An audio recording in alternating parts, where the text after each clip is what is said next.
Okay, so today we'll be solving this problem where we need to implement simple convolutional 2D layer. So let's read the problem and I will tell you like how do we approach actually in the interview. So we'll first start with reading the question. So in this problem you need to implement a 2D convolutional layer in Python. This function will process an input matrix using a specified convolutional kernel, padding and stride. Okay. So first thing is that we have to implement 2D convolutional layer, and we are given an input matrix, we are given kernel, padding and stride, and output is this. And okay, so suppose we are given this problem in the interview, how do I start? So first I'll start with a basic explanation. So a 2D convolutional is basically a sliding window operation where we take a small matrix called kernel. It's also called filter. Try to write it to your coder pad as much as possible, so that even if you are not able to complete the question, we still have like things to showcase to the interviewer. So we'll have a filter, and what do? We slide it across an input matrix, like suppose an image, and and at each positions we compute element wise, like multiplication between kernel and, like, for now I'm just writing it like that, and patch of input whatever we are currently sitting on, and then we sum up all those products to produce a single number, and basically that particular number becomes the output. So, and if the interviewer wants to know more about it, you could say like, so convolutional is a way of like detecting local patterns. If our kernel looks like suppose an edge detector, then wherever the kernel matches a patch of like the input, basically whenever it's a high dot product, the value of the dot product is high, we get a high activation of the output. So basically this is how CNNs usually learn to detect edges, textures, etc. And we have padding, we have stride, so I'll tell you what does this mean, and then we generally have kernel size. So padding is basically like, it means how many zeros we add around the border of the input, so that the output gets smaller every time we apply convolution, and the pixels at the border are seen less by the kernel then basically the pixels in the center. So padding fixes these issues, and then stride means basically how many cells we can jump. So we necessarily don't mean to describe it, but if we still like, if the interviewer wants to know, we can do that. Generally I would like to first explain my thought process to the interviewer, what we agree, what we disagree, and then what we'll need is kernel size. So kernel size is generally, for now I'll write kh into kw. So basically kernel height into kernel width. And so now we have to implement a 2D. Okay, so first thing that I would ask the interviewer questions to ask. Okay, first thing we'll ask like, is it a single, like how is the input channel, is it a single channel or RGB? So most, since it's a 2D matrix only, so we'll just assume like single channel. And these are like the clarification questions are very important because it will change our whole code what we are going to write.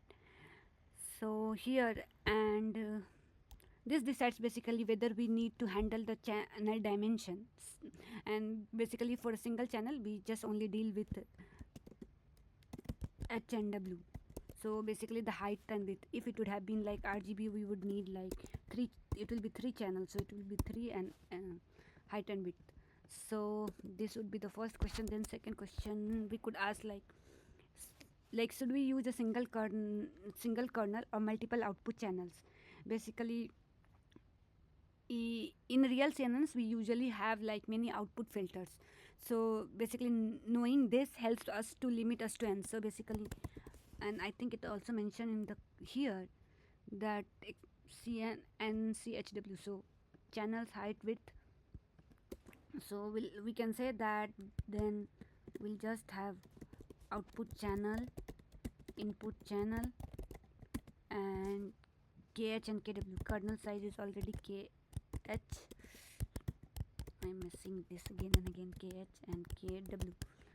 and it means since we'll have everything single, so it will become 1 1, and this will be it. Now 2D what else we need? Yeah, so the first thing is like bias, so let's assume no bias. Basically generally with the real CNNs we add a bias. It's basically adds a learnable scalar to each output. So here we don't need it, and we'll be using PyTorch. So generally we should ask interviewer like, should we already use the boilerplates from the PyTorch, because PyTorch already have conv 2D. So we can ask if we don't have to, if he doesn't allow, then we have to write this class by ourselves. So that would be another problem, and maybe I'll make a next video on that. And what else? So we are using tensor, so here we don't need to worry about much because we'll be using just float 32. So just mention that because it's conv 2D, like I'll just write this expects floating point input, so we'll just use float 32 because float 64 is kind of a double memory, and generally float 32 is default. And now we have, so one more thing we could ask is the tensor. So we could ask like, what should be the output shape exactly? Like, should we just return a 2D tensor matching that matches the input rank? And yeah, so we can just return 2D tensor, so h out and w out, because generally in this function returns like 4D tensor, so batch size, channels, height and width, but we need to squeeze the batch and channel dimensions to match the example output. So that would be it. Now we can just comment all of this and we can start. So I'll start coding. So first thing is that we can use f.conv, and that expects a 4D input of shape, like as I mentioned, nchw, and we are just given a 2D matrix. So our first job would be to basically squeeze the size. So let's suppose input 4D equals to input matrix dot unsqueeze 0, and then again we have to squeeze. This is basically the shape, so that the shape becomes, we can write shape will become 11 hw. Okay, and then we like the kernel similarly needs to be reshaped to f.conv 2D, because f.conv 2D expects the weight tensor in shape of like out channel, as this is already mentioned, but I'm again writing it here, kh and kw. So how do we do it? So kernel 4D equals to, again we will do the same thing with kernel as well. So this will become our kernel, and kernel, yep, and so that the shape becomes 1 comma 1 comma kh and kw. Okay, and I'll also write it over here. So this will become 1 and this will become 1. And next thing we need to make like both the tensors are in floating point, right? So 1 2, like in this example we have 1 2 3 4. So itna this f.conv 2D will throw a data type error, so we need to cast both to float 32. So input 4D equals to input 4D dot float, and similarly kernel 4D will become kernel 4D dot float. Okay, now we need to call conv 2D. Basically we need to pass the padding and stride and call this function. So that would be output 4D equals to f dot conv 2D, and input will be input 4D kernel 4D, and then we'll have our padding equals to padding, and then stride equals to a stride. And once we have this, we need to the batch size and the channel dimension so as to return a clean 2D tensor that will match basically the example output. So output will be our output 4D, and then we again need to, because we unsqueezed it, so we need to squeeze 0 and then again 2 times. Okay, and this should be it. Sometimes you are not even given these, so you remember to import these functions, and then we'll just go through code again. Let's first run this. So our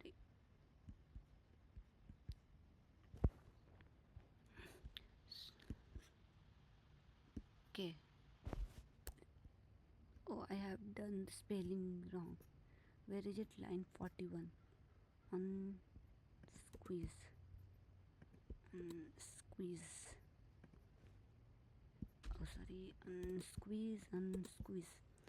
And then we had our input. So we did this because this is required by conv 2D strictly, because it accepts like output as NCHW. Again, how many times I've done SQUEEZD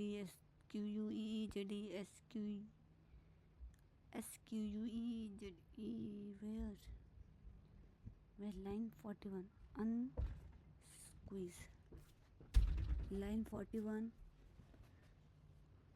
unsqueeze.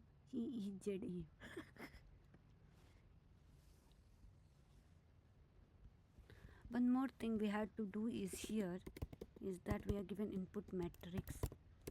So input matrix will become input matrix matrix dot float, and similarly kernel would also become kernel dot float. So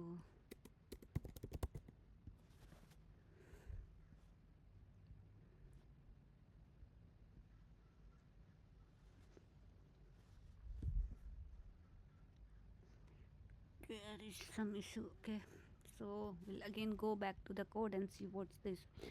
So we have first converted the input into a float and kernel also into a float. Then our 4D input matrix unsqueeze 0 unsqueeze 0, kernel 4D is kernel 4D unsqueeze 0.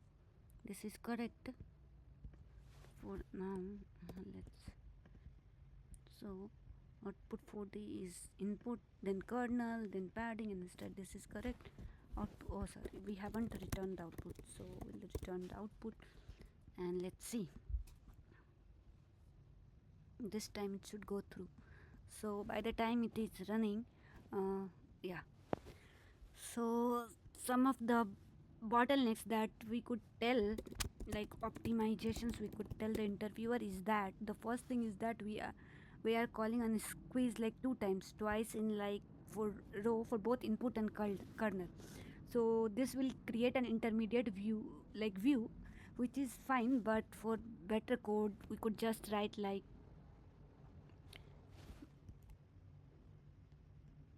so we could just change it here, if not input matrix dot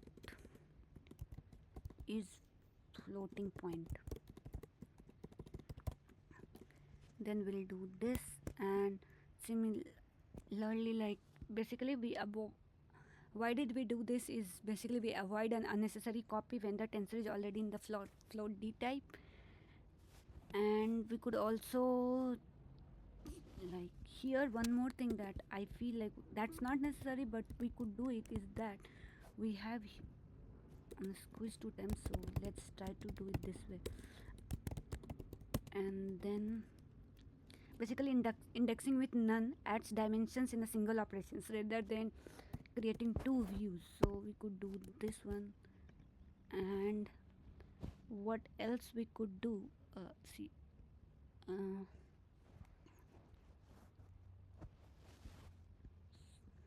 what if not. So if not, and again for kernel also I could write this, but I don't think so that is necessary. But if the interviewer needs more optimized, so kernel, and then input matrix is fine. Kernel also we could do the same way,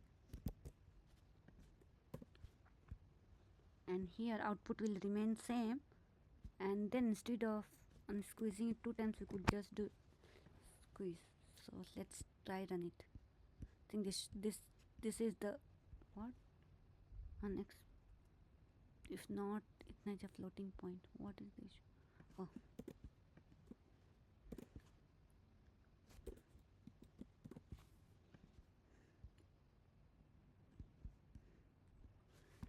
yeah, so I think this should run.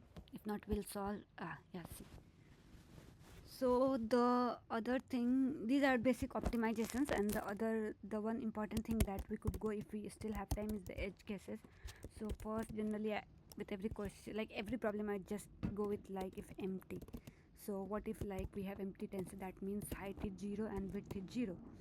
In this case, like our f dot con 2d will return a 0 tensors, basically 0 spatial dimension. So we should just validate input, and this should I basically, so we'll get torch dot empty and 0 0. So this will ideally will raise a clean error, so that's fine for us.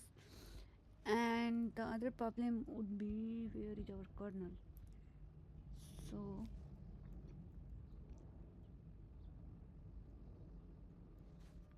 see, so the formula of h output is basically when we have like output spatial index, like I means basically row index output and j means column index. So we have like, for now I'll just mention I comma j, and m comma n is basically kernel spatial index. So and so our h output is basically like in CNNs are in plus basically, so it's h in plus minus k h h, that's what we are using by s plus 1, and similarly w output is like that. So we'll verify with our example here.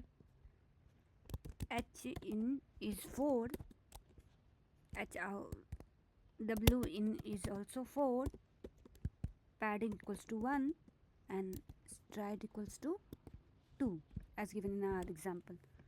So kh will be equals to, because kernel height equals to kernel width equals to itna. Now we'll check h, like what is our height of the output. So that will become 4 plus 2 into 1 minus 2, right? And by 2, this is like bracket plus 1. So this will become 4 plus 2, 6 minus 2, 4 by 2, and 2 plus 1, 3. So this is our h out. See? And then w out should also be 3. So that will be 3 as well. So we will have 1 2 3 3 cross 3. So that validates, and we could go through more of the examples, but this is the basic example generally we should go through. And what else? We could mention things like what if like the kernel size, like what if the kernel is larger than the input, even like suppose, so k h is greater than yes, h plus 2p. What if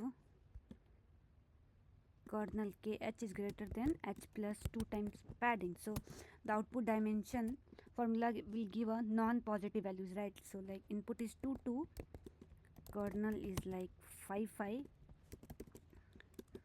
padding is 0. So in that case itna will f dot con 2d will throw the error. And similarly, like if a stride is larger than the input, so if a stride is larger than input, basically input is again h plus 2p. So if a stride is larger than h plus 2p, Then in that case, like if we test with like output is like, so input is 2 2, kernel is, this is second case, so kernel is let's suppose kernel is 1 1, and then stride is like s greater, so stride is very big number 10 or something, so our output shape will be 1 comma 1, right? And yeah, so, and the other thing that we could say, if we have still time and if we have already worked in like production, so I have worked with like lot of CNNs in productions, even vision language models. So what we could see, say is like generally in production we use CUDNN.